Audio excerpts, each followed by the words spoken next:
After pruning, naupaw na po siya guys. Basta maka-pruning na ganitong sugod guys. Upaw yun ang labas na guys. So, daro yung mga dahon dito sa kilid. Ito pa dito. Dito palibot dito sa ubos. Dito dito. Upaw na siya guys. Di pangkuaan ako. Kaya muragwa na siya kaginawa. Nagsige na siya panahon. Wala na sigbunga.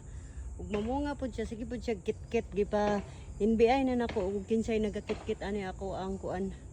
Ako ang batong, mora niya akong harvest guys. Gamay ka padaghan na kay siya mga toy-toy dito. Unta, dagili na makitaan sa mga mananap.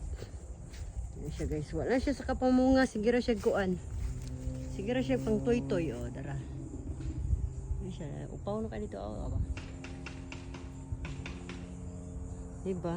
Daghan siya mga bunga-bunga nga gagmay sa ilalo. Pero diha daghan kay siya sa mga 2 weeks pa siguro or 3 days or ay mga 1 week maka-harvest na ta og dili kanon sa mananap. Nagpa-imbestiga pa ko kung squirrel ba gyud or langgam og unsa ba gyud nagkit-kit ana. So yun ta guys, kay maligo na ko kay manarbaho na po ta guys, mangdaro na po ta guys. Bye bye. Lami unta manguan lami unta mamingwit pero magkuan pa man ta, mangita pa man tag dollars.